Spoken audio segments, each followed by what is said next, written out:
ओम नमो भगवते वासुदेवाय। ओम नमो भगवते वासुदेवाय। ओम नमो भगवते वासुदेवाय।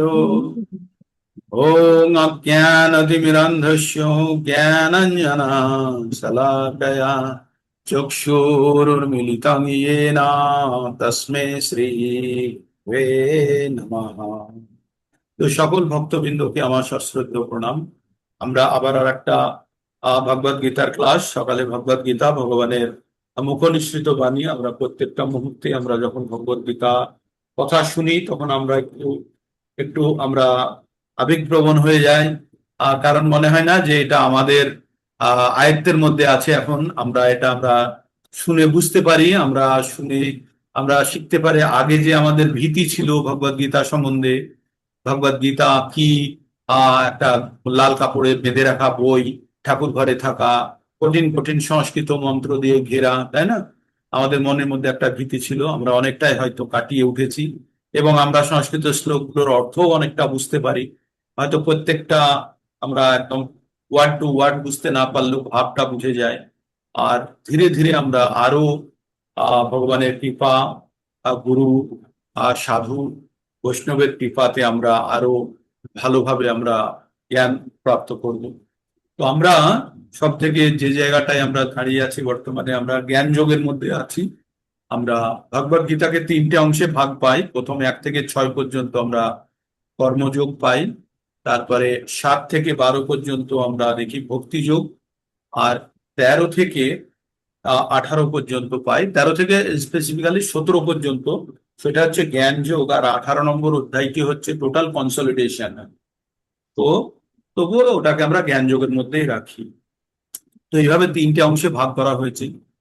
ভগবদ গীতার অ্যাকচুয়ালি উদ্দেশ্য হচ্ছে ভক্তি যোগের দ্বারা এই সমগ্র ভক্তদেরকে, অভক্তদের কথা বলছে না এখানে, ভক্তদেরকে এখানে আহ বাঁধা বা ভক্তদেরকে রাস্তা দেখানো ভক্তি যোগের মাধ্যমে, যাতে তারা তাদের পরম ধামে ফেরত যেতে পারে। এটাই ভগবদ গীতার উদ্দেশ্য। ভগবদ গীতার উদ্দেশ্যই আপনারা যারা পরে জয়েন করেছেন বা আগে থেকেও আছেন, আমি বারবারই বলি, বাট এবার রিয়েলিশ বা রিয়ালাইজ করার চেষ্টা করুন যে ভগবদ গীতার অর্থই হচ্ছে যে এই জন্ম মৃত্যু চক্র থেকে বেরোনো। ভগবদ গীতার অর্থ হচ্ছে আমাদের জীবনের পরম উদ্দেশ্য জানা। আমাদের জীবনের পরম উদ্দেশ্য কি বলেছে ভগবান 11:55 বলেছে, মত কর্ম কিত মত পরম, মত কর্ম কিন মত পরম, মত ভক্ত সঙ্গ বর্জিত। আমার জন্য কর্ম করো, আমার আমার জন্য কর্ম করো, আমাকে জীবনের পরম লক্ষ্য বানাও। আমাদের জীবনের পরম লক্ষ্য ভগবানই হওয়া উচিত। মত ভক্ত, ভগবানের ভক্ত হও। সঙ্গ বর্জিত, এই ভৌতিক সঙ্গ ত্যাগ করো, মোহাচ্ছন্ন অবস্থা থেকে বেরিয়ে এসো। যে আমরা জড় জগতে মোহিত হয়ে আছি জিহ্বা আর যৌন সুখের জন্য, ওখান থেকে বেরিয়ে আসতে হবে। আর তারপরে কি বললেন ভগবান? নিরাবৈর, প্রত্যেকের প্রতি সমবন্ধুত্ব সম্পন্ন ভাব রাখো, সমভাবা সম্পন্ন, বৈরী ভাব যেন না থাকে, কারোর প্রতি যেন শত্রু ভাব না থাকে। প্রত্যেকেই আমাদের মিত্র। আর এইভাবে যে থাকবে সে অবশ্যই ভগবানকে প্রাপ্ত করবে। তার মানে আমরা ভগবদ গীতাকে যদি একদম মিক্সিতে গুলে, তার যদি আবার ছাঁকনিতে ছেঁকে যদি একটু সামান্য বার করি, সেটার পরিচয় এইভাবে আসে যে আমরা আমাদের পরিচয় জেনে আমরা এই জড় জগতে ভোগ করার জন্য নই। আমরা মনুষ্য হয়ে আমাদের কাছে এই সুযোগটা এসছে এই জড় জগৎ থেকে বেরিয়ে যাওয়া, ভগবানের ভক্তি করে আমরা এই জড় জগৎ থেকে বেরিয়ে যেতে পারি। এটাই ভগবদ গীতার উদ্দেশ্য। এটাই উদ্দেশ্য, আমাদেরকে প্রকৃত জ্ঞান প্রদান করা। আর জ্ঞানের মাধ্যমে আমাদের জীবন সম্বন্ধে জেনে কিভাবে আমরা এই জন্ম মৃত্যুর চক্র থেকে বেরিয়ে ভগবানের ধামে, ভগবানের আশ্রয়ে বা ভগবানের চরণে আমরা ঠাঁই পাবো, কিভাবে আমরা ভগবত প্রেম পাবো, সেটাই হচ্ছে আমাদের জীবনের পরম উদ্দেশ্য। কিন্তু আমরা শ্রমিক মৌমাছির মতো ফেরামিনের গন্ধে আমরা মোহিত হয়ে আছি। তাই সাধু গুরু, আহ সাধু গুরু শাস্ত্র আমাদের মাঝে আসে, এসে ধোঁয়া দেয় আমাদের এই আহ সংসার রূপে মহাচ্ছন্ন অবস্থা থেকে বেরিয়ে আলাদাভাবে ভাবনা চিন্তা করার জন্য। এবার যখন আমরা স্থিত হই, ফেরামিনের গন্ধ যখন সম্পূর্ণভাবে কেটে যায়, তখন আমরা প্রকৃত গন্ধ উপলব্ধ করতে পারি সারা জগতের, তো তখনই আমরা বুঝতে পারি আমাদের জীবনের পরম উদ্দেশ্য। আর সেই উদ্দেশ্যকে সাধন করার জন্য আমরা প্রতিনিয়ত চেষ্টা করছি। এবার আপনারা আশা করি সবাই কনভিন্সড যে আমাদের জীবনের উদ্দেশ্য সম্বন্ধে কারো কোনো ডাউট আছে? কারো এর মধ্যে যে আমাদের জীবনের পরম উদ্দেশ্য কি, এর মধ্যে কারো বা একজনেরও কারো সামান্যতম ডাউট আছে আমাদের জীবনের পরম উদ্দেশ্য কি? হাত তুলুন, তুলে বলুন যে আমাদের জীবনের পরম উদ্দেশ্য আমি এখনো বুঝতে পারিনি। প্রভু বলুন আমায়, আমি শুনি যে আমাদের জীবনের পরম উদ্দেশ্য কি, আমাদের জীবনটা কেন, এই মনুষ্য জীবন নিয়ে কেন এসেছি? কারোর কারো কোনো ডাউট এই ব্যাপারটাই? প্রত্যেকে জানেন? আপনারা হাত তুলে বলুন কারা কারা জানেন এবার আমাদের জীবনের পরম উদ্দেশ্য, কারা কারা জানেন আমাদের জীবনের পরম উদ্দেশ্য, কারা কারা জানেন? হাত তুলে বলুন আমার জীবনের পরম উদ্দেশ্য। ভগবানের সেবা করা। হ্যাঁ, কারা কারা জানেন তারপরে আমি বলছি আমাদের জীবনের পরম উদ্দেশ্য। আমরা আমাদের জীবনের পরম উদ্দেশ্য জানি ভগবানের শ্রীচরণ, ভগবানের প্রেম পাওয়া আমাদের জীবনের উদ্দেশ্য, ভগবত প্রেম। পরম লক্ষ্য বললো না, মৎ কর্ম কিং মৎ পরমো, ভগবানই আমাদের পরম লক্ষ্য জীবনের, আর কিচ্ছু নয়। তাহলে একটা বাচ্চা, সুন্দর হাত উঠছে অনেকগুলোই, তো একটা বাচ্চা জীবনের পরম লক্ষ্য যদি পরীক্ষায় পাশ করা হয়, সে পরীক্ষার জন্য পড়ার জন্য পড়াশোনা করে না? করে না? রাত্রি দিন সকাল বিকেল সে আর অন্য কিছু ভাবে না? সে খেলতে যায় না? সে তার কাছে কোনো কিছু নেই? সে যে সিটটায় বসে, যে জায়গাটায় বসে, সেই জায়গাটাকে গর্ত করে ফেলে। যদি বিছানায় বসে পড়ে না, বিছানাতে দেখবেন তুলোগুলো, মানে এসে গদির তুলোগুলো একদম জমে ওই জায়গাটা যেন গর্ত হয়ে গেছে। হয় না? হয় না? হয়তো বসে সারাদিন পড়ে পড়ে পড়ে পড়ে যেন টেবিল চেয়ারকে পাকিয়ে ফেলেছে। করি তো আমরা? পড়াশোনার সময় আমরা করতাম তো, স্কুল লাইফে অনেকগুলো হাত উঠেছে। জীবনের পরম লক্ষ্য আপনারা জেনে গেছেন। আবার আমি বলি আমাদের জীবনের পরম লক্ষ্য আমাদের জীবন সম্বন্ধে জেনে, আমাদের জীবনটাকে জেনে ভগবত প্রেম প্রাপ্ত করার উদ্দেশ্যে ধাবিত হওয়া। এবার উদ্দেশ্যে যখন ধাবিত হব, কি কি উপায়ে ভগবান প্রেম পাওয়া যাবে, তার জন্য ভক্তি যোগের রাস্তাটা সর্বশ্রেষ্ঠ বলা হয়েছে বর্তমান যুগে, এবং তাই আমরা ভক্তি যোগের রাস্তায় অবলম্বন করার চেষ্টা করবো। আর ভক্তি যোগ হচ্ছে পিওরেস্ট ফর্ম অফ লাভ, প্রেমের সব থেকে পবিত্রতম অবস্থা। আর এই পবিত্রতম অবস্থার দিকে যেতে গেলে আমাদের কি করতে হবে? আমাদেরকে প্রথমে পবিত্র হতে হবে, তাই না? এইভাবে আমরা পবিত্র হয়ে যখন ভগবানের সেবায় যুক্ত হব, সর্বপাদি বিনির্মুক্তম তৎপরাত্মেনা নির্মলম ঋষিকেন ঋষিকেশ সেবনাং ভক্তির উচ্চতে, তখন আমরা ভক্তি কাকে বলবো? যে আমরা বলবো যখন আমরা সমস্ত প্রকার আমাদের মনের মধ্যেকার কলুষ দূর করে যখন আমরা ভগবানের প্রেমময়ী সেবায় যুক্ত হব, তখনই আমরা আমাদের জীবনকে পরম উদ্দেশ্যের দিকে নিয়ে যেতে পারবো। তো আমরা ভগবত গীতার মাধ্যমে এই জ্ঞানটি প্রতিদিন প্রায়ই আমি আপনাদেরকে এই কথাগুলো বলি, কারণ আপনাদের মনের মধ্যে তীব্রভাবে এই কথাগুলোকে বসিয়ে দেওয়ার জন্য। আমি জানি অনেকেই আপনারা হাত তুলতে পারেননি, কিন্তু তার মানে এই নয় যে তারা তাদের জীবনের উদ্দেশ্য জানেন না। আপনারা জানেন, যারা তুলেছেন তারাও ভালো, যারা তোলেননি তারাও জেনে নিন বা জানেন যে আমাদের জীবনের পরম উদ্দেশ্য কিন্তু এইভাবে সময়টা পরীক্ষার হলে বসে 3 ঘন্টা কাটিয়ে দেওয়া নয়। আমাদের জীবনের উদ্দেশ্য পরীক্ষার খাতায় প্রকৃত লিখে পরীক্ষায় পাশ করা। তো আমরা আমাদের জীবনের কোশ্চিন পেপার পেয়ে গেছি, জীবনের অ্যান্সার শিট পেয়ে গেছি। এখন বাকি জীবনটা যেটা আছে, খুব সিরিয়াসলি সামান্যতম কম্প্রোমাইজ না করে আমাদেরকে ভগবত ভক্তির জন্য এগিয়ে যেতে হবে। আর এই ভগবত ভক্তিকে অতি তীব্র করার জন্য আমরা জ্ঞান যোগের পর্বটিতে প্রবেশ করেছি। জ্ঞান যোগের আমরা একটা চ্যাপ্টার পড়ে নিয়েছি, প্রকৃতি পুরুষ ক্ষেত্রজ্ঞ, জ্ঞান আর জ্ঞেয় সম্বন্ধে জেনে নিয়েছি। আর এবার আমরা পরবর্তীতে প্রবেশ করেছি প্রকৃতির 3টে গুণ, গুণত্রয় যোগ। প্রকৃতির 3টে গুণ হচ্ছে মেন আমাদেরকে স্পয়েল করার জন্য কালপিট বলতে পারেন। আমরা যত কিছু করি প্রকৃতির 3টে গুণ দ্বারা করি। তাই আমরা 3 নম্বর অধ্যায়ে কিন্তু প্রকৃতির গুণের খবর আমরা পেয়ে গেছিলাম। সেখানে বলছিল প্রকৃতির একটা শ্লোক আছে 3:27, সেখানে বলছে প্রকৃতি ক্রিয়া মানানি গুণে কর্মাণি সর্বস্ব অহংকার ও বিমূঢ়াত্মা কর্তাহাম ইতি মান্যতে। 3 নম্বর অধ্যায়টি কিন্তু খুব গুরুত্বপূর্ণ, খুব ভালো ভালো ওর মধ্যে আছে, শ্লোকের এরিয়া আছে, সেই জায়গাগুলোকে আমাদেরকে অ্যাড্রেস করে রাখতে হবে। তো আমরা যত কিছু করি আমরা প্রকৃতির গুণ দ্বারা চালিত হই। আর প্রকৃতির গুণ দ্বারা কিভাবে চালিত হই? কার্য কারণে কর্তৃত্বে প্রকৃতির হেতুর উচ্চতে পুরুষহ সুখ দুঃখ নাম ভক্তিতে হেতুর উচ্চতে। আর এই প্রকৃতিতে এই সুখ আর দুঃখ ভোগ করার জন্য সমস্ত বিষয়বস্তু আছে। সেই বিষয়বস্তুর মধ্যে থেকে যে বিষয়বস্তুটা আমি পছন্দ করে নেব, সেইটা অনুযায়ী আমি সুখ অথবা দুঃখ ভোগ করব। আমি উদাহরণ দিয়ে বলেছিলাম যে আপনাদের ঘরে হিটারও লাগানো আছে শীতকালের জন্য, আবার এয়ার কন্ডিশনও লাগানো আছে গরমের জন্য। আপনার কাছে রিমোট আছে, দুটোতেই পাওয়ার দেওয়া আছে। এবার যেটা চালাবেন আপনি, শীতকালে যদি আপনি এয়ার কন্ডিশনার চালান তাহলে ঠান্ডা লাগবে, বা যদি আপনি এয়ার কন্ডিশনার পরিবর্তে যদি আপনি হিটারটি চালান তাহলে আপনার ঘরটা কমফোর্টেবল হবে, তাই না? তো তেমনই আমাদের কাছে পছন্দ করার বিষয়টি আছে, বিষয়ও আছে, আর পছন্দটাও আমাদের কাছে আছে।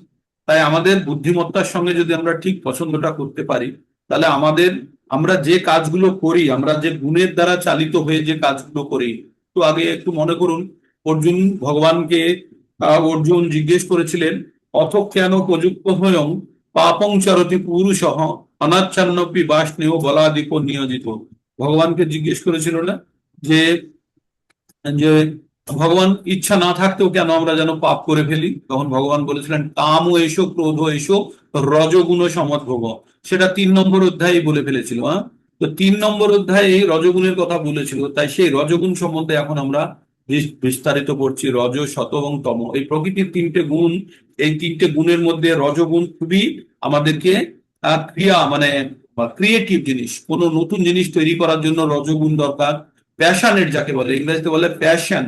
হ্যাঁ, তো এই রজগুণের প্রভাবে আমরা যত কিছু কর্ম উদ্যম, সন্তান উৎপাদন, যত কিছু আছে মানে ক্রিয়েটিভ যত কিছু আমরা সেগুলো করে থাকি।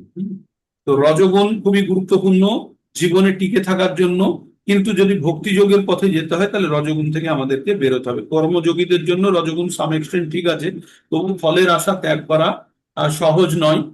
ফলের আশা ত্যাগ করতে গেলে আমাদেরকে কি করতে হবে? 1 মিনিট, মনমোহন বাবু একটু জব করিয়ে দিন তো, 1 মিনিট।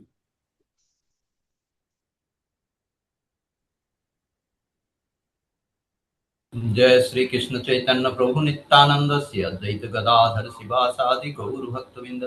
हरे कृष्ण कृष्ण कृष्ण हरे हरे, हरे राम राम राम हरे हरे, हरे कृष्ण कृष्ण कृष्ण हरे हरे, हरे राम राम राम हरे हरे, हरे कृष्ण कृष्ण कृष्ण हरे हरे, हरे राम राम हरे हरे, हरे कृष्ण कृष्ण कृष्ण हरे हरे, हरे राम राम हरे हरे, हरे कृष्ण कृष्ण कृष्ण हरे हरे, हरे राम राम हरे हरे, हरे कृष्ण कृष्ण कृष्ण हरे हरे, हरे राम राम हरे हरे, हरे कृष्ण कृष्ण कृष्ण हरे हरे, हरे राम राम हरे हरे, हरे कृष्ण कृष्ण कृष्ण हरे हरे, हरे राम राम हरे हरे, हरे कृष्ण कृष्ण कृष्ण हरे हरे, हरे राम हरे हरे, हरे कृष्ण कृष्ण कृष्ण हरे हरे, हरे राम हरे हरे, हरे कृष्ण कृष्ण कृष्ण हरे हरे, हरे राम हरे हरे, हरे कृष्ण कृष्ण कृष्ण हरे हरे, हरे राम हरे हरे, हरे कृष्ण कृष्ण कृष्ण हरे हरे, हरे राम हरे हरे, हरे कृष्ण कृष्ण कृष्ण हरे हरे, हरे राम हरे हरे, हरे कृष्ण कृष्ण कृष्ण हरे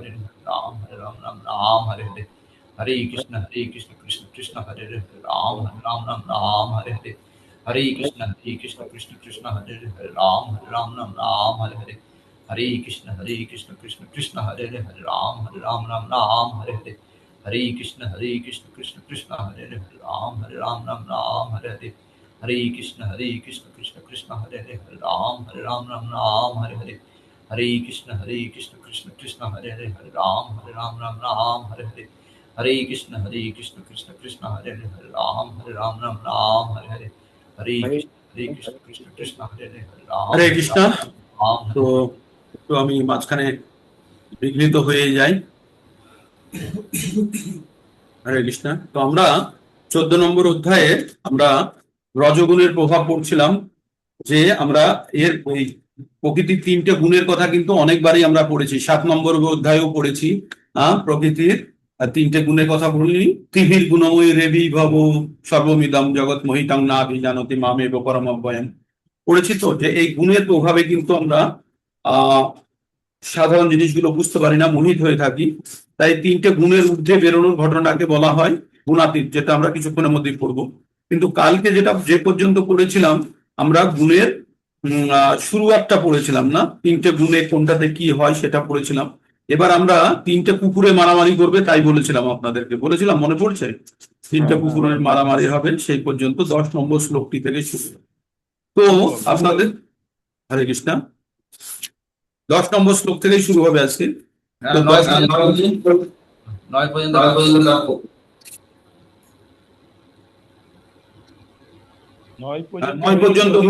9 পর্যন্ত হয়েছিল তো। তো আমরা 9 পর্যন্ত কি কি পড়েছি আমরা একবার বলে দিই, একবার ছোট করে বলে দিই কি কি পড়েছি আমরা। তো প্রথমে ভগবান বলল অর্জুনকে যে তোমাকে এমন পুনরায় আমি তোমাকে পরম জ্ঞানটি আমি তোমাকে পুনরায় বলবো, যেটি সমস্ত জ্ঞানের মধ্যে সর্বোত্তম জ্ঞান বলে জানবে, আর যা জেনে মুনিগণ ঋষিগণ সিদ্ধি লাভ করেছে। শ্রী ভগবান উবাচ পরম ভূয় প্রবক্ষ্যামি জ্ঞানানাং জ্ঞানম উত্তমম যোজ্ঞাতা মুনয় সর্বে পরম সিদ্ধি মতো মিতো গতাঃ। বললেন ইদম জ্ঞানম উপাশ্রিত মম সাধ্যম স্বধর্মম অগাতা। ইদম জ্ঞানমুপাশ্রিত্য মম স্বধর্মম অগাতা স্বর্গয়োপি না ও জায়ন্তে প্রলয়ে না ব্যথন্তি। এখানে একটা খুব বড় কথা বলে রেখেছে, প্রথম লাইনটা একটু শুনুন। ইদম জ্ঞানম উপাশ্রিত্য মম স্বধর্মম আগতা। বলছে এই জ্ঞান প্রাপ্ত করে মম স্বধর্মম, মানে আমার যে স্বধর্ম সেই ধর্ম প্রাপ্ত করে কাদের মধ্যে? যারা এই জ্ঞান প্রাপ্ত করে। মানে বুঝতে পারছেন ভক্তদের কোথায় রেখেছেন ভগবান? বলছে ভগবানের এই পরম জ্ঞান যারা গ্রহণ করতে পারে তারা ভগবানের মতো ভাব পেতে পারে, যেটা আমরা পড়েছিলাম অন্তকালে চ মামেব শরণ মুক্তা কলেবরম যো প্রয়াতি সমদ ভাবম। ভগবান বলেছিলেন না সে আমার ভাব পেতে পারে। তো তেমনি এখানে বলেছে ইদম জ্ঞানম উপাশ্রিত মম সাধর্মম আগতা, মানে ভগবানের মতো ভাব বা ধর্ম ওর মধ্যে উৎপন্ন হবে, কে? যে শুনবে। আর তারপরে বলছে স্বর্গে ওপি নৌকো জয়ান্তে প্রলয় না ব্যথন্তিতে, না সৃষ্টির সময় সে আবার তাকে ব্যাকুল হতে হবে বা যখন প্রলয় হবে তখন কষ্ট হবে, কারণ সে জন্ম মৃত্যু চক্র থেকে মুক্ত হয়ে যাবে। ঠিক এবার ভগবান বলছে এই জগৎ সংসার কিভাবে সৃষ্টি হয়। ভগবান বলছে I am CD giving father, মানে আমি বীজ প্রদানকারী পিতা, আর প্রকৃতি হচ্ছে ব্রহ্মের মহৎ যোনি। এখানে আমি বীজ প্রদান করি আর প্রকৃতি থেকে সমস্ত জীব ফুল উৎপন্ন হয়। তাই বলছে মহ মম জনির মহৎ ব্রহ্ম তস্মান গর্ভং দদাম্যহম সম্ভব সর্বভূতানাং তত ভবতি ভারত। মানে যত ধরনের প্রাণী উৎপন্ন হতে পারে সবকিছু আমি এই ব্রহ্ম নামক স্থানে গর্ভদান করি এবং সেখান থেকে সমস্ত প্রকার জীব উৎপন্ন হয়। তারপরে ভগবান এই শ্লোকটি মুখস্থ করবেন আপনারা। সর্বজনীষু কন্তে মূর্তয় সম্ভবন্তি যা তাসাং ব্রহ্ম মহজ্জনীরহম বীজ প্রদোকৃতা। ভগবান বললেন এই পৃথিবীতে যত ধরনের প্রাণী, যত ধরনের জীব সম্ভব সবই আমার থেকে উৎপন্ন। আমি তাদের সিড গিভিং ফাদার, আমি তাদের বীজ প্রদানকারী পিতা। আর এই যে প্রকৃতির মহজ্জনী আছে এটি হচ্ছে তাদের মাতৃস্বরূপা। এবার বলছে সত্যং রজস্তম ইতি গুণা প্রকৃতি সম্ভবা। এই যে শত রজতম তিনটে গুণ প্রকৃতি থেকে উৎপন্ন হয়। নিবদ্ধন্তি মহাবাহ দেহে দেহিন অব্যয়ম। আর এই দেহের মধ্যে এই তিনটে গুণ আমাদের দেহের মতো খাঁচার মধ্যে আমাদেরকে আটকে রাখে। কে রাখে? তিনটে গুণ। মানে তিনটে গুণ যেন সিকিউরিটি, আমাকে বেরোতে দেয় না। কোথায় থেকে? আমার এই যে শরীর রূপী এই খাঁচার মধ্যে আমি আটকে আছি, সেখান থেকে আত্মাকে আটকে রেখেছে এই তিনটে গুণ। কিভাবে? গুণ কখনো ভয় দেখিয়ে কখনো লোভ দেখিয়ে আমাদেরকে এইভাবে এই জন্ম মৃত্যুর চক্রের মধ্যে আবদ্ধ করে রেখেছে। হ্যাঁ, তত্র সত্যং নির্মলাৎ প্রকাশম মনায়নম প্রকাশ মনায়নম সুখ সঙ্গে না বদনাতি জ্ঞান সঙ্গে না চানঘ। বললেন হে নিষ্পাপ নিষ্পাপ অর্জুন, এই গুণ সমূহের মধ্যে শতগুণ নির্মল হওয়ার ফলে প্রকাশকারী, মানে এটা জীবনে আলো এনে দেয়, এবং পাপ শূন্য। তাই সুখ ও জ্ঞানের সঙ্গের দ্বারা জীবকে আবদ্ধ করে। এখানে কি করে?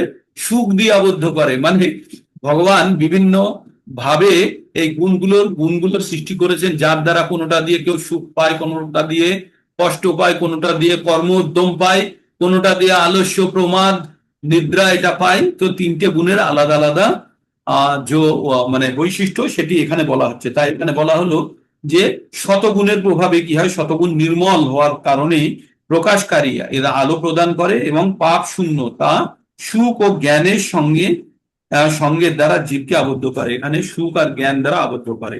রজোরাগাত্তম বৃদ্ধি, রজোরাগাত্তম আত্মকাম বৃদ্ধি, তৃষ্ণা সঙ্গ সমদ্ভুব সমদ্ভব সমদ্ভবম, রজোরাগাত্মকম বৃদ্ধি তৃষ্ণা সঙ্গম উদ্ভবম, তন্নিবধ্নাতি কন্তেয় কর্ম সঙ্গে না দেহিনাম।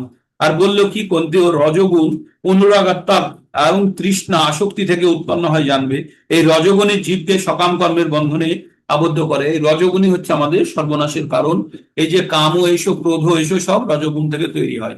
আমাদের মধ্যে যে প্রেম আছে, সে প্রেমটি কামে কনভার্ট হয়ে যায় যখন রজগুণের প্রভাবে আসে, তাই তো। তমস তত্ত্ব জ্ঞানং, তমস তত্ত্ব জ্ঞান জং বৃদ্ধি মোহনং সর্বদেহিনাম, ক্রমাদালস্য নিদ্রাভীতস্তন্নিবধ্নাতি ভারত। বললে হে ভারত, অজ্ঞানজাত তমগুণকে সমস্ত জীবের মোহনকারী বলে, মানে এই তমগুণ একটু আমাদের মোহিত করে রাখে। হ্যাঁ, জানবে এই তমগুণ প্রমাণ ভুলভাল, আলস্য, ঠিক আছে আজ ভাল লাগছে না, কালকে নিদ্রা, এগুলো জীবকে প্রদান করে জীবকে আবদ্ধ করে রাখবে। এবার কি বলছে, শতগুণের প্রভাব দিয়ে বলছে সত্যম, মানে তিনটে গুণের একসঙ্গে, তিনটে গুণ কিভাবে কি উৎপন্ন করে। সত্যম সুখে সঞ্জয়তি রজ কর্মণি ভারত, জ্ঞানম আবৃত্ত তু তম প্রমাদে সঞ্জয়ত। সুখং সত্যং সুখে সঞ্জয়তি রজ কর্মণি ভারত, জ্ঞানম আবৃত্ত তু তম প্রমাদে সঞ্জয়ত। বললেন হে ভারত, এটি বলা হয় শতগুণ জীবকে সুখে আবদ্ধ করে, রজগুণ জীবকে সকাম কর্মের বন্ধনে আবদ্ধ করে, আর তমগুণ প্রমাদে আবদ্ধ করে। মানে এক একটা গুণ এক একটা দিক দিয়ে বেঁধে তো রাখে, কিন্তু এক একটা দিক দিয়ে, কাউকে সুখ দিয়ে বেঁধে রেখেছে, কাউকে কর্মের উদ্যমের মধ্যে বেঁধে রেখেছে, আর কাউকে আলস্যের মধ্যে বেঁধে রেখেছে। হ্যাঁ, এইবার এই তিনটে গুণ কিভাবে কাজ করে আমি আপনাদের বলেছিলাম। তিনটে কুকুর আছে, তিনটে কুকুর মারামারি করছে, কোন কুকুরটি জিতবে আপনারা সবাই জানেন উত্তর। আমি বলে দিচ্ছি, যে কুকুরটি বেশি শক্তিশালী।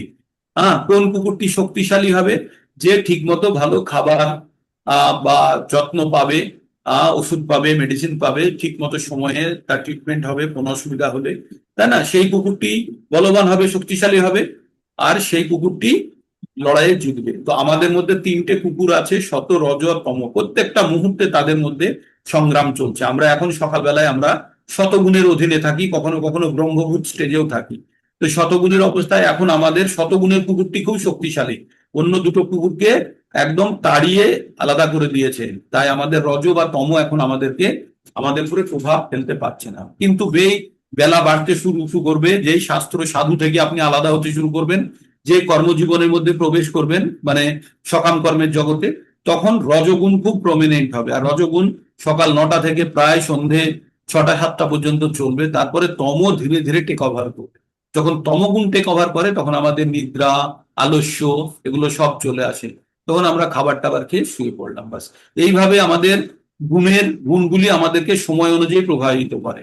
এবার যারা সব সময় দিনের মধ্যে মনে করুন 24 ঘন্টার মধ্যে 10 ঘন্টা, 12 ঘন্টা, 15 ঘন্টা আপনি ভগবত চর্চার মধ্যে আছেন, বা ভগবানের কথা আপনি ভাবছেন, আপনি কাজ করছেন রজগুণের, কিন্তু মনে মনে ভগবানকে ডেকে যাচ্ছেন, তখন কিন্তু আপনি সম্পূর্ণরূপে রজগুণে নেই। তাহলে আপনি সতত দ্বারা চালিত হয়ে আপনি ভগবানের কথা করছেন, তখন মনে মনে ভগবানের সঙ্গে যুক্ত হওয়ার চেষ্টা করছেন, আর যতটুকু কাজ করার প্রয়োজন সেটা রজ করিয়ে দিচ্ছে আপনাকে দিয়ে, আপনি তার জন্য ইনভলভ হচ্ছেন না। ঠিক এইভাবে আমরা ভাবতে পারি। শোয়ার সময় আমরা তমতে নিদ্রাচ্ছন্ন হয়ে শুয়ে পড়ি, কিন্তু তখনও যদি আমরা ভগবানকে স্মরণ করি, করতে করতে ঘুমোই। কিন্তু আপনার রজ, যেমন আমরা বালিশে মাথাটা বালিশে দিই, কিন্তু বালিশের পুরো একটা ওয়ার দেওয়া থাকে না, একটা কভার দেওয়া থাকে তো বালিশের, আর সেই কভারটা দিয়ে বালিশটাকে আমরা চিনি, এটা বলে আমার বালিশ, বাচ্চা বলে এটা আমার বালিশ, বাবা আমারটা এই রঙের, তাই না। তো তেমনই শতগুণের একটা বালিশের উপরে কভার চাপিয়ে দিলেন, দিয়ে আপনি আছেন তমগুণেই আপনি ঘুমোতে যাবেন, কিন্তু তখন একটা শতগুণের একটা কভার চড়ানো থাকলো কিসের পুরে, আপনার বালিশটার। তা বালিশটা বাইরে থেকে মনে হবে যেন শতগুণেরই, মানে আপনি রজতে থাকছেন, সাহায্য নিচ্ছেন এই তম ঘুমানোর জন্য, কিন্তু আপনি শত দিয়ে তমতে প্রবেশ করছেন, তাই না? ভগবানের নাম স্মরণ করতে করতে, বা কোনো আপনার ফেমাস শ্লোকা বা আজকাল সারাদিনের মনের মধ্যে ঘন্টা বাজানোর মতো কোনো শ্লোকা, সেটা নিয়ে আপনি ভাবতে ভাবতে ভাবতে আপনি ঘুমিয়ে পড়লেন, তম ঘুমিয়ে দিল, কিন্তু প্রবেশ করলেন শতদ্রবাদ দিয়ে। তো এইভাবে আমরা ম্যাক্সিমাম টাইম শতগুণে থাকার আমাদেরকে চেষ্টা করতে হবে। তারপরে কার্যক্ষেত্রে রজগুণের মধ্যে থাকলেও যদি আমরা অনেস্টি পিওরিটি মেনটেন করি, তবুও কিছুটা হলেও শতগুণের প্রভাব আমাদের মধ্যে থাকুক। তো এবার বলছে তিনটে তিনটে গুণ কিভাবে নিজেদের মধ্যে লড়াই করছে শুনুন। রজস রজস্তমশ্চ ভি অভি রম রজতমশ্চ অভিভূয় রজস্তমশ্চ বিভূয় সত্যং ভবতি ভারত, মানে সত্যং রজ এবং তমকে অভিভূয় করলো, মানে হারিয়ে দিল। তাহলে রজস্তম অভিভূয় সত্যং ভবতি ভারত, রজ এবং তম যখন হেরে যায় তখন কে যেতে? সত্যং ভবতি ভারত। তারপরে তারপরে বলছে রজং সত্যং তমশ্চৈব, এবার রজ আর সতকে যখন হারিয়ে দিচ্ছে তখন তম আমাদের শক্তিশালী হলো, আর তম সত্যংকে যখন হারিয়ে দিল তখন রজ শক্তিশালী হলো। তার মানে এ বি সি তিনটে জিনিস আছে, এ আর বি কে যখন হারালো তখন সি জিতলো, এ আর সি কে যখন হারালো তখন বি জিতলো, আর এ আর B A R C K যখন বি আর সি কে যখন হারালো তখন এ জিতলো। এইভাবে ভাবতে পারেন। কি বলছে? রজস তমস চ বিভূয় সত্যং ভারতী ভারত, রজস সত্যং তমশ্চৈব তম সত্যং রজস তথা। তার মানে এই তিনটে গুণের মধ্যে আপনি এবার কোন গুণটা নিয়ে ঘুরবেন সেটি সম্পূর্ণ আপনার চয়েস, তাই না? আপনার চয়েস। তার মানে আমরা গুণ কোথায় থেকে উৎপন্ন করি? দুটো জিনিস দিয়ে, একটা হচ্ছে সঙ্গ আর একটা হচ্ছে আহার।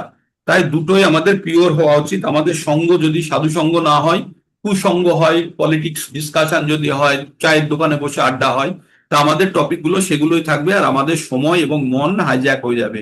তেমনই খাদ্য চয়েস করার সময়তেও আমরা যেন ভগবানকে অর্পিত করে খাবার খাই। ভগবানকে অর্পণ করে খাবার না গ্রহণ করলে কি হয়? যজ্ঞাশিষ্ট শিন সন্ত মুচ্যতে সর্ব কলমশেই। হম তারপরে ভুংতে যো ভুংতে ভুংতে তে তঘং পাপা পচ্যান্তি আত্মকারণা, যে নিজের আত্মতুষ্টির জন্য, ওটা 3:13, 3:13 এই কথাটাই বলেছে, যদি নিজের আত্মতুষ্টির জন্য, ইন্দ্রিয় তৃপ্তির জন্য আমরা খাদ্য গ্রহণ করি, তাহলে আমরা পাপ খাই। কিন্তু যদি আমরা ভগবানকে সেই আহার অর্পণ করে যদি আমরা গ্রহণ করি, তাহলে সর্বপ্রকারের কলমুষ থেকে, সর্বপ্রকারের দূষিত অবস্থা থেকে সেটি মুক্ত হয়ে যায়। তারপরে 11 নম্বর কি বলছে? সর্বদারেষু দেহিনস্মিন প্রকাশ উপজায়তে জ্ঞানং যদা তদা বিদ্যাৎ বিদ্যা বিবৃদ্ধম সত্যম ইত্যুত। কি বললেন? সর্বদারেষু দেহ, আমাদের দেহে কতগুলো দ্বার আছে? 9টি দ্বার আছে। সর্বদারেষু দেহিনস্মিন প্রকাশ উপজায়তে, যখন শতগুণে থাকে তখন যেন সব দ্বারগুলো যেন আমাদের চকচক করে বা জ্ঞানের আলোতে আলোকিত থাকে। হ্যাঁ, জ্ঞানং যদা তদা বিদ্যাৎ বিবিদ্ধ বিবিদ্ধং সত্যম ইত্যুত। তো বললেন এই যখন এই দেহের সবকটি দ্বারে জ্ঞানের প্রকাশ হয় তখন শতগুণ বর্ধিত হয়ে জানবে। যে শতগুণ এই সব সব দ্বারগুলো, মানে আমাদের সবগুলো যেমন শতগুণে, চোখ শতগুণ খুঁজছে, কান শতগুণের জিনিস শুনতে চাইছে, নাক ভালো সুগন্ধ চাইছে, স্পেশালি ধূপ বা ভগবান, আর যাতে ভগবানের স্মরণ এসে যায়। দেখুন না, আমরা ধূপের গন্ধ বা কোনো সেন্ট শুনলে কখনো কখনো আমাদের ভগবানের স্মরণ আসে না? যে এটা আপনারা ঠাকুর ঘরে যে ধূপ প্রতিদিন দেন, সেই ধূপটা যদি বাইরেও কোনো জায়গাতে শুকে ফেলেন, তাহলে আপনার ঠাকুর ঘরের স্মরণ আসে না? আসে না? আসে তো। তো তেমনি আমাদের ইন্দ্রিয় সমূহ যখন শতগুণের প্রভাবে থাকবে তখন সব সময় এই শতগুণের জ্ঞানের জিনিসগুলোকে খুঁজবে। কিন্তু রজতম থাকলে তখন আবার তারা সেই ধরনের, সেই আমাদের দুয়ারগুলো সেই ধরনের জিনিস খোঁজ করে। লোভ পবিত্রীরা লোভ লোভ পবিত্রীরারম্ভ কর্ম না সম কর্ম নাম সম কর্ম না আম সমস্পৃহা লোভ প্রবৃত্তির আরম্ভ লোভ প্রবৃত্তির আরম্ভ কর্ম নাম মশস্পৃহা রজস্যেতানি জায়তে বিবিধে ভারতর্ষভা লোভ প্রবৃত্তিরারম্ভ কর্ম নাম সম সমস্পৃহা রজস্যেতানি জায়ন্তে বিবৃদ্ধে ভারতর্ষভা। বললেন হে ভারতর্ষভ, রজগুণ বৃদ্ধি হলে লোভ বাড়ে। কি বাড়ে? রজগুণ কি বাড়ে আমাদের? লোভ, ভোগ করার প্রবৃত্তি, কর্মে উদ্যোগ এবং দুর্দমনীয় স্পৃহা, যে যে কোনো জিনিস আমি করে ফেলবো, এই ভগবত গীতা আমি পড়ে ফেলবোই, আমি এটাকে ছাড়বো না, কোনো অবস্থাতেই ছাড়বো না, এটাও একটা রজগুণের আংশিক ভাবে রজগুণ আছে। কিন্তু এই রজগুণকে যখন আমরা প্রকৃত উদ্দেশ্যে ব্যয় করব, তখন এটাকে শতগুণকে আরো শক্তিশালী করতে পারে। যে না, ভগবানের ভক্তি আমি করবই, এই যে মনের মধ্যে প্রতিজ্ঞা বা মনের মধ্যে যে শক্তি উৎপন্ন করা রজগুণ থেকে আসছে, কিন্তু এই শক্তি কিন্তু কাকে সাপোর্ট করছে? শতগুণকে। তো এটা পিওর রজগুণে থাকে না, এটা শতকে সাপোর্ট করছে, তাই এটি সেই অর্থে ভালো। তাই বললো হে ভারতবর্ষভ, রজগুণ বর্ধিত হলে লোভ প্রবৃত্তি, কর্মে উদ্যম মানে কাজ করার স্পৃহা, প্যাশনেট হয়ে যায়, কাজ করব, আর দুর্দমনীয় স্পৃহা বৃদ্ধি পায়। তাই যারা ক্ষত্রিয় হয়, যারা যুদ্ধক্ষেত্রে যায়, তাদের মধ্যে রজগুণের প্রভাবটা অত্যাধিক বানিয়ে রাখা হয়। যারা যারা আর্মি বা এয়ারফোর্স সম্বন্ধে যাদের বা নেভি সম্বন্ধে জ্ঞান নেই, তারা জানবেন প্রতিদিন তাদেরকে মাংস খাওয়ানো হয়, কাদেরকে? সৈনিকদেরকে, হ্যাঁ, যাতে তাদের মধ্যে রজগুণের প্রভাবটা খুব তীব্রভাবে থাকে।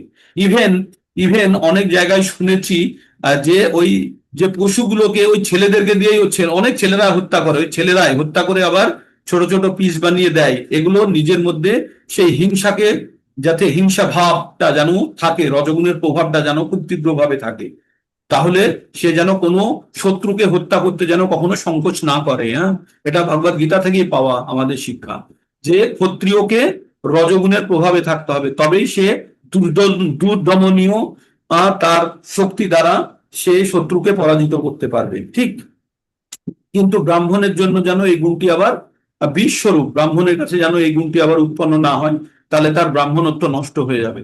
বা বৈশ্য শূদ্রের মধ্যে যদি এই গুণ উৎপন্ন হয়ে যায়, তাহলে সে তার নির্দিষ্ট কাজগুলি করতে পারবে না। বৈশ্যর মধ্যে কিছুটা হলেও রজগুণের প্রভাব থাকে এখানে, আর শূদ্রের কাছে পুরো তমগুণের প্রভাবেই সে প্রভাবিত হয়ে থাকে। তবে রজ এই গুণ বৈশ্য বা শূদ্রের কাছে থাকলে সে কর্মে উদ্যোগ পাবে, হ্যাঁ, কর্মে তাদের ইচ্ছা জন্মাবে, না হলে তো আলস্য প্রমাদেই তো ঘুমিয়ে কাটিয়ে দেবে বাকি জীবনটা। ঠিক, তো এইবার তারপরে কি বললো? অপ্রকাশ অপ্রকাশ অপবৃত্তি, অপ্রকাশ অপ্রবৃত্তি চ প্রমাদ মোহ এব চ তমসত্তানি জায়তে বিবুদ্ধে কুরু নন্দন। যে কথাটা এক্ষুনি বলছিলাম, হে কুরুনন্দন, তমগুণ বর্ধিত হলে অন্ধকার, অজ্ঞান অন্ধকার, নিষ্ক্রিয়তা, প্রমোদ ও মোহ উৎপন্ন হয়। কি কি হলে? তমগুণ উৎপন্ন হলে মনে হয় অন্ধকারে একটু শুয়েই থাকি, ভাল লাগছে না, আলস্য বা নেশা টেশা করে পড়ে থাকা অবস্থা, যেগুলো প্রমাদ অবস্থা, এই অবস্থাগুলো কাদের? নিষ্ক্রিয়তা, কাজ করার কোনো ইচ্ছে নেই, কোনো উদ্দেশ্য নেই। তবে ভক্তি মানে কিন্তু কখনো নিষ্ক্রিয়তা নাই। আপনারা জানবেন, ভক্তি মানে হচ্ছে অত্যন্ত সক্রিয়তা। কিসের জন্য? ভগবানের সেবার জন্য, ভগবানের দেওয়া বাণী, ভগবানের বলা কথা, এগুলোকে শ্রবণ করে সেই পথে চালিত হওয়ার জন্য। তবে অনেক সময় ভাবে না যে সাধু সন্ত এরা নিষ্ক্রিয়, এরা কোনো প্রোডাক্টিভ কোনো কাজ দেয় না, এরা জীবনটাকে অন্যের পয়সায় খায়, এরকম অনেকের মনে মানসিকতা থাকে না। সেই ধারণা থেকে বেরোনোর জন্য তারা তারা কখনোই নিষ্ক্রিয় না, তারা অত্যন্ত সক্রিয়। তবে তাদের সক্রিয়তা এই জড়জাগতিক কাজের মধ্যে নাই বলে সাধারণ ব্যক্তিরা তাদেরকে ঠিকভাবে বুঝতে পারে না। ঠিক আছে, তারা সমগ্র জগতের কল্যাণের জন্য তারা কাজ করেন, তারা তাদের জীবনটাকে উৎসর্গ করেছে সমগ্র এই জগৎকুলের জন্য। তাদের স্যাক্রিফাইসের কেউ ভ্যালুই দিতে জানে না। তাই সকলে আমরা কুউক্তি করি সাধু সন্ত সম্বন্ধে। হ্যাঁ, তাই বললো হে কুরুনন্দন, তমগুণ বর্ধিত হলে অন্ধকার, অজ্ঞানান্ধকার, নিষ্ক্রিয়তা, প্রমাদ এবং মোহ উৎপন্ন হয়। যদা সত্যে প্রবৃত্তে তু প্রলয়ান্তি দেহভৃত তদুত্তম বিদাং লোকান মলান প্রবর্ধিত। এবার শতগুণ বৃদ্ধি প্রাপ্ত কালে দেহত্যাগ করলে, এবার কোন গুণে কে দেহত্যাগ করলে কি অবস্থা হয় সেটা বলছে।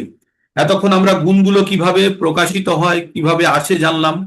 এবার আমরা জানলাম যে শতগুণে থাকলে রজগুণে থাকলে কি কি তার বাহ্যিক গুণগুলো দেখা যায়।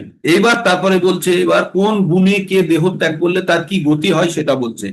যদা সত্ত্বে প্রবৃদ্ধে তু প্রলয়ং ইয়ান্তি আতি দেহভৃত তদোত্তম বিধান লোকান মলান প্রতিপদ্যতে। বললে শতগুণে বৃদ্ধিপ্রাপ্ত কালে দেহ ত্যাগ করলে দেহধারী জীব মহর্ষিদের নির্মল উচ্চতর লোকসমূহ লাভ করে। তার মানে শতগুণে কেউ মারা গেলে সে স্বর্গ লাভ, স্বর্গলোক ইয়াদি উচ্চ লোকে যায়। তার মানে শতগুণের অবস্থায় কেউ যদি মৃত্যুবরণ করে তাহলে সে উচ্চ লোকে যায়। কোন উচ্চ লোক? যেটা দেহধারী জীব মহর্ষিরা যে উচ্চতর লোকে থাকে সেই সমস্ত লোক পায়। কারা? যারা শতগুণে মৃত্যু হয়। তো ভালো নাকি সেটা?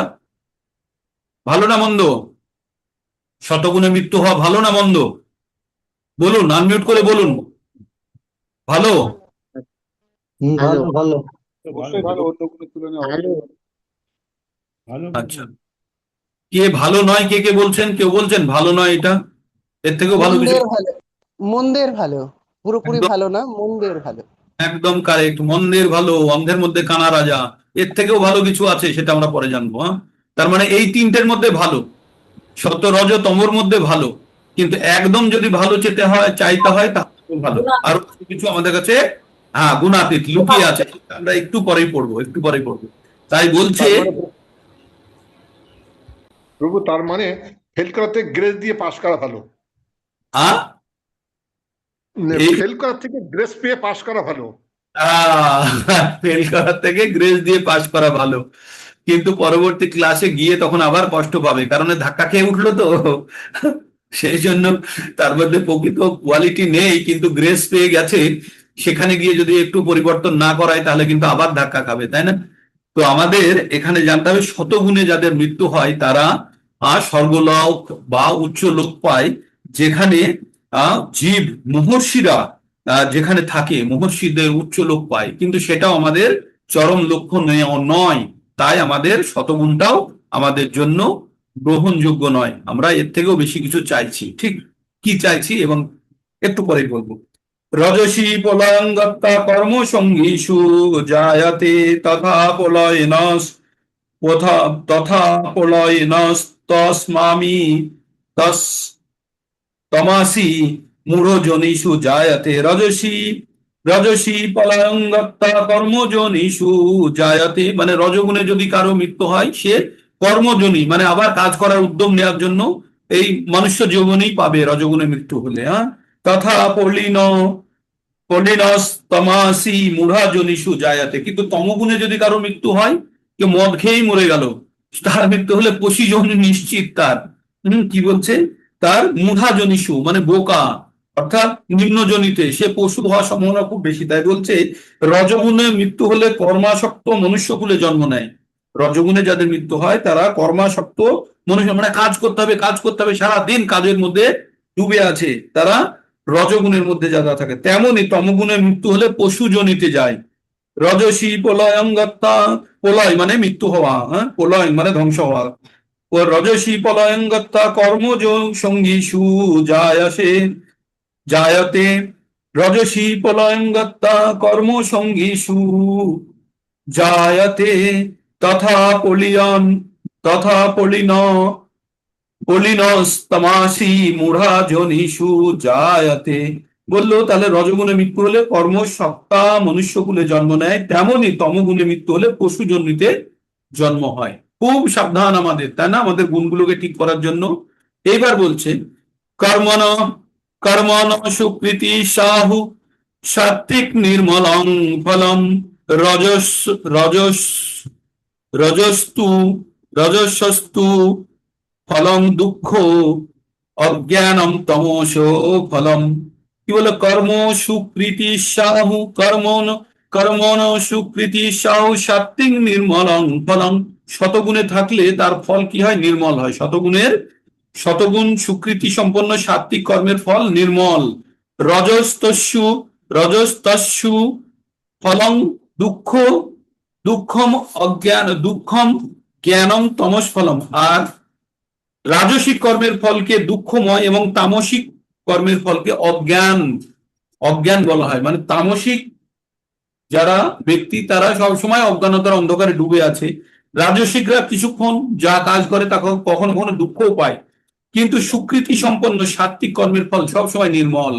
হ্যাঁ, এইবার আমরা আমরা একটা মন্ত্র উচ্চারণ করি না, যে মন্ত্রটি বৈদিক ঋগ্বেদে আছে, সেটি হচ্ছে এই এই মন্ত্রটি বলা হয়েছে, এটি বৈদিক শাস্ত্রে এই প্রার্থনা মন্ত্র, নমো ব্রহ্মাণ্য দেবায় গো ব্রহ্মাণ্য হিতায় চ জগদ্ধিতায় কৃষ্ণায় গোবিন্দায় নম। হে কৃষ্ণ, হে গোবিন্দ, তুমি গাভী, তুমি ব্রাহ্মণদের হিতাকাঙ্ক্ষী এবং তুমি সমগ্র মানব সমাজ এবং জগতের হিতাকাঙ্ক্ষী, তোমাকে আমি প্রণাম করি। এটা বিষ্ণু পুরাণে থেকে পাওয়া যায়। হ্যাঁ, তাহলে এখানে গাভী এবং ব্রাহ্মণদের রক্ষা করার কথা বিশেষভাবে উল্লেখ করা হয়েছে। ব্রাহ্মণরা আধ্যাত্মিক শিক্ষার প্রতীক এবং গাভীর দুগ্ধ সব থেকে মূল্যবান খাদ্যের প্রতীক। গাভী এবং ব্রাহ্মণ এই দুই প্রকার প্রাণীদের সর্বপ্রকার প্রতিরক্ষা দেওয়ার বিধান করা উচিত। এটি সভ্যতার পরম প্রকৃত উন্নতি। আমরা যখন বাইক চালাই তখন আমরা কি পরে চালাই? বাইকে আমরা হেলমেট পরি তো?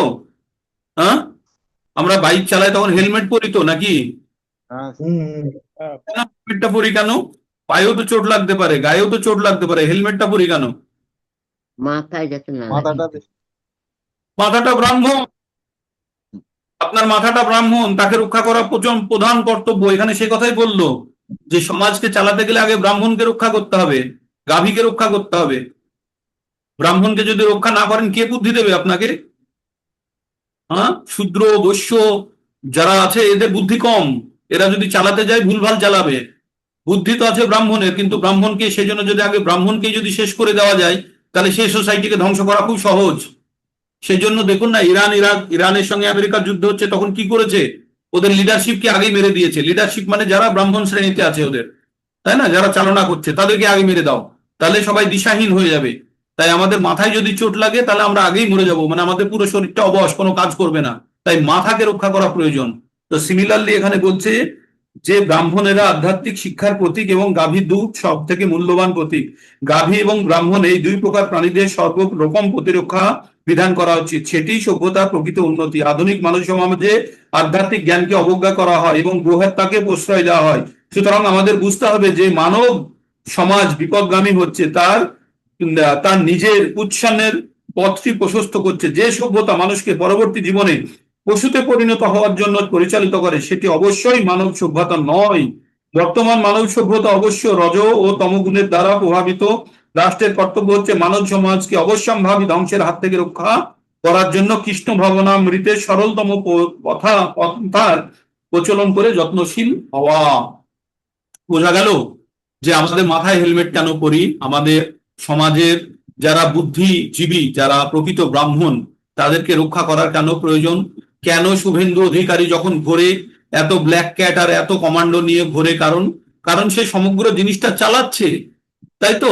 সে যদিও ক্ষত্রিয়র কাজ করছে, কিন্তু ক্ষত্রিয়র কাজটা চালানোর সঙ্গে এক্সিকিউট করার সঙ্গে সঙ্গে সে বুদ্ধিও দিয়েও চালাচ্ছে। তার মধ্যে ব্রাহ্মণের গুণও আছে, আবার বেশি ক্ষত্রিয় গুণ আছে। বুদ্ধিমত্তা যখন প্রয়োগ করছে তখন ব্রাহ্মণ, আর যখন বল প্রয়োগ করছে তখন সে ক্ষত্রিয়। যখন অর্ডার পাস করছে তখন সে ক্ষত্রিয়, কিন্তু বুদ্ধিমত্তা যখন ব্যবহার করছে তখন সে ব্রাহ্মণ। তাই তাকে রক্ষা করার জন্য এত সব সিকিউরিটির ব্যবস্থা। বোঝা গেল? সে কোন ঘরে জন্মগ্রহণ করেছে এটা ইমেটেরিয়াল, যে পজিশনটা হোল্ড করে কাজটা করছে সেটা কিন্তু ব্রাহ্মণের জ্ঞান আর ক্ষত্রিয়র আপনার চালনা করার প্রবৃত্তি, এই দুটো মিলিয়ে তিনি কিন্তু চালাচ্ছেন। ঠিক চালাচ্ছেন তো এখনো পর্যন্ত? এই 10-15 দিন হলো তিনি টেক ওভার করেছেন, আশা করি ঠিক মতো দিশায় তিনি যাচ্ছেন এখন। যদিও এটা অনেক ডিবেট শুরু হয়ে যাবে, তবুও তিনি ঠিকভাবে যাচ্ছেন। সত্তাৎ সঞ্জয়তে জ্ঞানং রজসো লোভ এইব চ প্রমাদ মোহ তমসো ভবতো অজ্ঞানমেব চ। সত্তাৎ সঞ্জয়তে জ্ঞানং রজসো লোভ এইব চ, মানে শতগুণ আমাদের সঞ্জয়তে মানে উৎপন্ন করে। কি জ্ঞান? আমাদের শতগুণ আমাদের জ্ঞান উৎপন্ন করে। তাহলে আপনারা এই সকালবেলায় জ্ঞান বিবর্ধনের কাজ করেন, আপনারা পুস্তক পড়েন, শ্রবণ করেন, প্রত্যেকে আপনারা শতগুণের স্তরে আছেন, এখনো পর্যন্ত চলছে। এখনো আপনারা যতক্ষণ পর্যন্ত না বেরোচ্ছেন এখনো পর্যন্ত আমরা সবাই শতগুণের স্তরে আছি। তাই শতগুণে কি করে? জ্ঞানের বিবর্ধন ঘটায়। হ্যাঁ, আর রজ রজ লোভ এবচ, আর রজগুণ কি করে? লোভ বাড়িয়ে দেয়। কাম ও এসো, ক্রোধ এসো, রজগুণ সমদ্ভুব, এই রজগুণ আমাদের কাম, ক্রোধ, লোভ, মোহ, মৎসর্য সব উৎপন্ন করে দেয়। কে? রজগুণ। তাই রজগুণকে ঠিকভাবে ব্যবহার না করতে পারলে আমাদের কিন্তু প্রচন্ড ক্ষতি করে দেবে, আমাদের পুনরায় এই মনুষ্য জীবনে আবার অধঃপতিত হতে হবে। তাই বলছে এখানে শতগুণ থেকে জ্ঞান, রজগুণ থেকে লোভ, তম থেকে অজ্ঞান, প্রমাদ ও মোহ উৎপন্ন হয়। প্রমাদ ও তমস ভগত অজ্ঞানমেব চ, আর অজ্ঞান, প্রমাদ, মোহ, তমগুণ থেকে উৎপন্ন হয়। এইবার খুব গুরুত্বপূর্ণ একটি শ্লোক আপনারা মুখস্থ করবেন। এই এতগুলো শ্লোক বললাম, যে 10-এর পর থেকে যে শ্লোকগুলো বললাম তার সার একটা শ্লোক। এই 18 নম্বর শ্লোকটাতেই ওই আগের যতগুলো শ্লোক বললাম সবগুলো এই 18 নম্বর শ্লোকের মধ্যে নিহিত আছে। কি বলছে? ঊর্ধ্বং গচ্ছন্তি শতস্থা, আমি খুব ব্যবহার করি শ্লোকটা, মধ্যে তিষ্ঠতি রাজসা জঘন্য গুণ বৃত্তিস্থ অধ গচ্ছন্তি তমসা। এই শ্লোকটিকে আবার আর একটা জায়গায় ইন্ট্রিগেট করবো, থামুন। কি বলছে? ঊর্ধ্বং গচ্ছন্তি শতস্থা, যারা ঊর্ধ্বং গচ্ছন্তি মানে ঊর্ধ্ব লোকে যাবে, কারা? যারা শতগুণে থাকে। মধ্যম তিষ্ঠতি রজসা, যারা রজগুণে থাকে তারা এই মনুষ্য কুলেই আবার এই ধরাধামেই জন্মগ্রহণ করবে। জঘন্য গুণবৃত্তি মানে জঘন্য গুণ যাদের, মানে সব থেকে নিকৃষ্ট শ্রেণীর গুণ যাদের, বৃত্তিস্থ অধ গচ্ছন্তি তমসা, তাদের অধোগতি হবে, তারা পশু জনিতে যাবে। তার মানে যখন শতগুণে থাকে তখন স্বর্গলোকে যাবে, উচ্চ লোকে যাবে। রজগুণে থাকলে এই পৃথিবীতে ধরাধামে। আর আর জঘন্য গুণ থাকলে তাদের কি হবে? অধগচ্ছন্তি, তারা তমগুণে থাকলে তাদের অধোগতি হবে। এটার সঙ্গে আপনি 13 নম্বর অধ্যায়ের 22 নম্বর শ্লোকটি মনে করুন।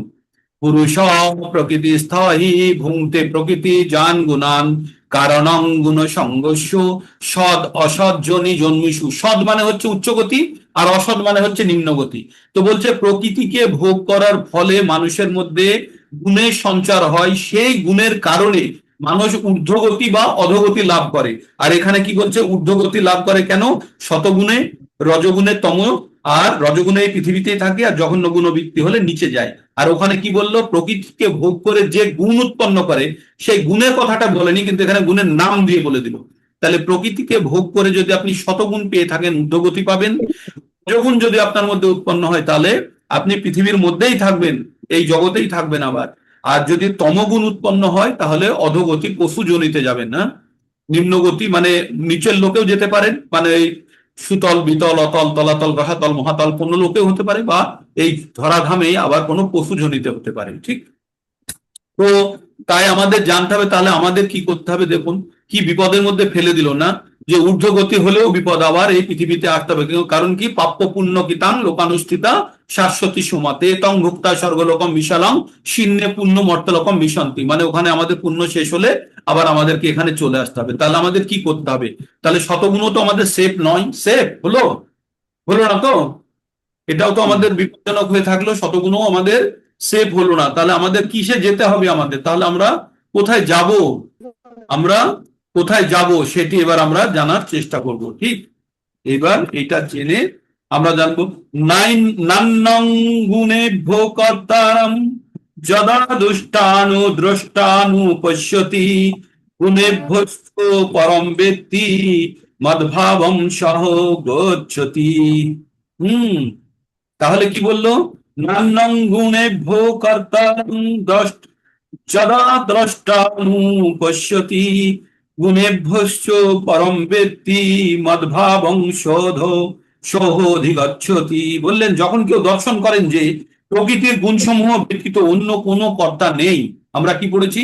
প্রকৃতির গুণসমূহ ব্যতীত অন্য কোনো কর্তা নেই, তিনি সমস্ত গুণের অতীত পরমেশ্বর ভগবানকে জানতে পারেন, তখন তিনি পরা প্রকৃতি লাভ করেন।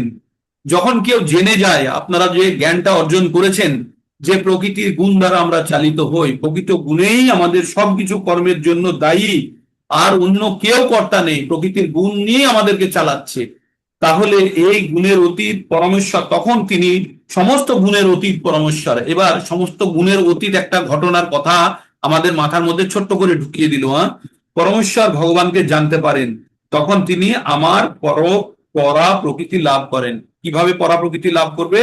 এই গুণাতীত অবস্থা সম্বন্ধে জেনে। এবার গুণাতীত অবস্থা সম্বন্ধে কিভাবে জানবে?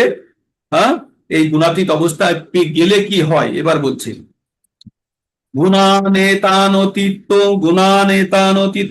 তৃণ দেহি দেহ সমুদ্ভবান জন্ম মৃত্যু জরা দুঃখ বিমুক্ত অমৃত স্নুতে। কি বললো? গুণানেতান অতীত্য তৃণ দেহি দেহ সমুদ্ভবান জন্ম মৃত্যু জরা দুঃখ বিমুক্ত বিমুক্ত অমৃত অশ্নুতে। বলছে দেহধারী জীব এই তিন গুণকে অতিক্রম করে, শুরু হয়ে গেল তিন গুণকে অতিক্রম করার কথা। দেহধারী জীব এই তিন গুণকে অতিক্রম করে জন্ম মৃত্যু জরা এবং তাদের দুঃখ থেকে বিমুক্ত হয়ে অমৃত ভোগ করে। অমৃত মানে যার মৃত হয় না, যে আর কখনো মৃত্যু লাভ করে না। তো কিভাবে দেহধারী জীব এই তিন গুণকে অতিক্রম করতে হবে আমাদেরকে? শত হলে ঊর্ধ্বগতি হবে, রজ হলে এখানে থাকবো, তম হলে নিচে যাব। কিন্তু আমাদের তো তাহলে তো আমাদের কাজ হচ্ছে না। তাহলে আমাদের কি করতে হবে? এই তিন গুণের অতীত যেতে হবে। সেই অবস্থাকে কি বলছে? গুণাতীত। গুণের অতীত, তাই বলছে গুণাতীত। সেইটাতে আমরা প্রবেশ করব, তার এন্ট্রি মেরে দিল। দেহধারী জীব এই তিন গুণ অতিক্রম করে জন্ম মৃত্যু জরা ব্যাধি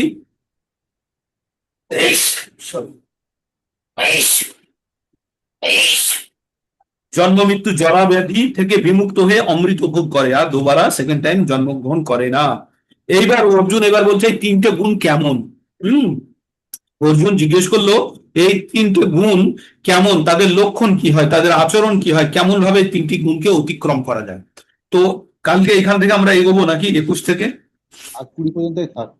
হ্যাঁ, কালকে 21 পর্যন্ত হয়ে যাবে। কালকে এই চ্যাপ্টার হয়ে যাবে, ছোট চ্যাপ্টার, আর খুব ইন্টারেস্টিং চ্যাপ্টার না? আমরা বুঝতে পারলাম তো যে আমাদের প্রকৃতির তিনটে গুণ কিভাবে আমাদের চালিত করছে, গুণগুলো কিভাবে উৎপন্ন হয় আমাদের মধ্যে।